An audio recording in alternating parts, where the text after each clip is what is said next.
Yang kedua berkaitan dengan kasus rektor ini, yang pertama saya ingin tegaskan juga bahwa kasus ini sudah sampai ke pengadilan. Karena itu segala statement bahkan bukti pun kalau tidak dihadirkan di pengadilan maka tidak memiliki nilai secara hukum. Yang ketiga, kami ingin tegaskan gugatan kami terkait ijazah Saudara Joko Widodo itu SD, SMP, SMA. Sebenarnya tidak ada relevansinya dengan UGM. Itu keterangan UGM sama sekali tidak memadai. Dari sudut pandang Rektor UGM tidak menggunakan kata memastikan ijazah tersebut asli, tetapi menggunakan kata meyakini.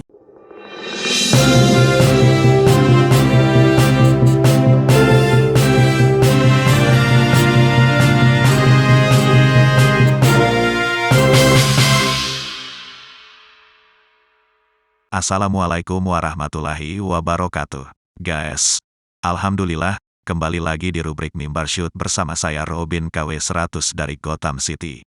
UGM gelar konferensi pers buntut gugatan ijazah Jokowi. Universitas Gadjah Mada, UGM, dijadwalkan menggelar konferensi pers merespons gugatan tentang dugaan ijazah palsu Presiden Joko Widodo, Jokowi, Selasa, tanggal 11 Oktober, sore. Berdasarkan undangan yang diterima wartawan, konferensi pers rencananya digelar pada hari ini sekitar pukul 15.30 waktu Indonesia Barat. Rektor UGM Ova Emilia akan memberikan langsung keterangan mengenai ijazah Jokowi. Jokowi diketahui merupakan lulusan Fakultas Kehutanan UGM. Ia menyelesaikan pendidikan sarjananya pada 1985 lalu. Adapun isu dugaan ijazah palsu ini bermula dari upaya Bambang Trimulyono, penulis buku Jokowi Undercover yang melayangkan gugatan kepada Jokowi atas dugaan ijazah palsu di Pilpres 2019 pada tanggal 3 Oktober tahun 2022 lalu.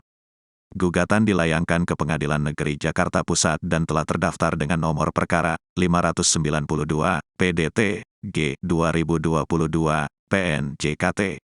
PST dalam petitumnya, penggugat ingin PN Jakarta Pusat menyatakan Jokowi telah melakukan perbuatan melawan hukum berupa membuat keterangan yang tidak benar dan atau memberikan dokumen palsu berupa ijazah, bukti kelulusan sekolah dasar SD, sekolah menengah pertama, SMP, dan sekolah menengah atas, SMA, atas nama Joko Widodo.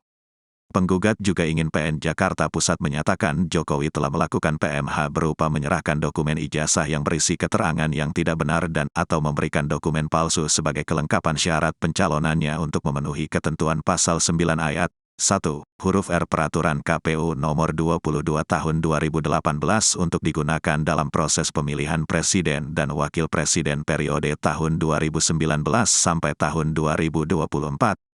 Para tergugat dalam gugatan ini yaitu Presiden Jokowi, tergugat 1, Komisi Pemilihan Umum, KPU, tergugat 2, Majelis Permusyawaratan Rakyat, MPR, tergugat 3, dan Kementerian Pendidikan, Kebudayaan, Riset dan Teknologi, Kemenristekdikti, tergugat 4. Sementara staf khusus Presiden Dini Purwono telah meminta semua pihak tak asal melakukan gugatan. Ia menilai penegak hukum tidak seharusnya dipaksa menangani perkara yang mengada-ada. Dini menjelaskan Jokowi memiliki ijazah asli dari berbagai tingkat pendidikan. Ia mengatakan semua ijazah Jokowi bisa dibuktikan keabsahannya.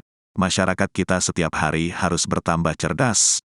Jangan dibiasakan ngeprank aparat penegak hukum dan pengadilan dengan gugatan yang mengada-ada dan tidak berdasar, kata Dini melalui pesan singkat kepada cnnindonesia.com, Selasa, tanggal 4 Oktober.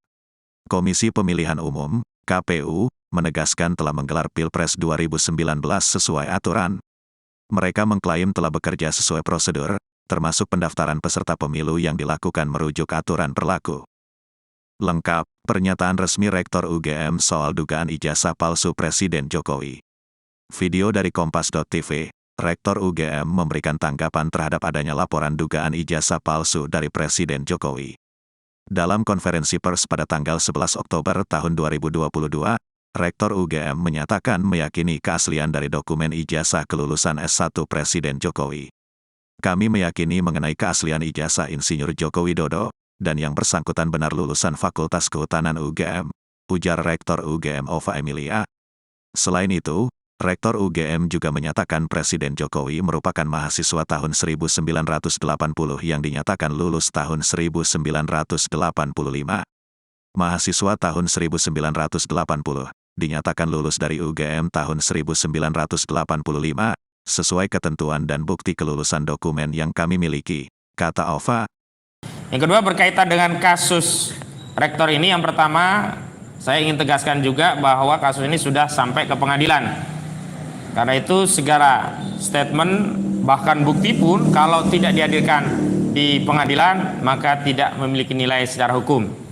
Yang ketiga, kami ingin tegaskan gugatan kami terkait ijazah Saudara Joko Widodo itu SD, SMP, SMA. Sebenarnya tidak ada relevansinya dengan UGM. Dan hari ini UGM justru memberikan komentar dan komentar itu juga tidak bernilai. Karena itu kami sarankan kalau UGM ingin mengklarifikasi agar memiliki nilai, masuk sebagai pihak di dalam proses persidangan.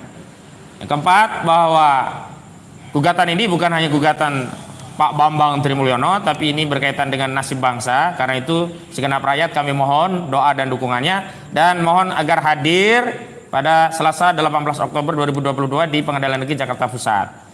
Dan yang terakhir, ini adalah kasus yang sudah masuk ranah peradilan. Tidak boleh ada lagi narasi yang menyatakan diskusi tentang ini sebagai hoax, karena ini kepentingan rakyat. Jadi tidak boleh ada yang dihalangi untuk mendiskusikan masalah ini. Bukan hanya Pak Bambang Tri, seluruh rakyat harus diberikan akses untuk mencari tahu apakah mereka benar-benar dipimpin oleh seorang pemimpin yang sah, memenuhi syarat, legal dan konstitusional, atau malah sebaliknya, pemimpin yang tidak sah karena tidak memenuhi syarat, pemimpin yang ilegal dan inkonstitusional. Yang terakhir, Ada satu lagi, Bos. silakan. Poin pentingnya ini ya. Dalam konferensi persnya UGM itu keterangan UGM sama sekali tidak memadai. Dari sudut pandang Rektor UGM tidak menggunakan kata memastikan ijazah tersebut asli, tetapi menggunakan kata meyakini. Yakin aja itu berbeda itu, memastikan dengan meyakini. Wilayahnya lah. Iya. Kalau yakin aja sama juga keimanan susah jadinya ya. Kedua, Rektor UGM ataupun Dekan Fakultas Kehutanan sama sekali tidak menyebutkan nomor pokok mahasiswa. Kemudian bernama Joko Widodo, nomor induk ijazah, tanggal dan bulan terbitnya ijazah, ya. Jadi itu nggak disebutkan.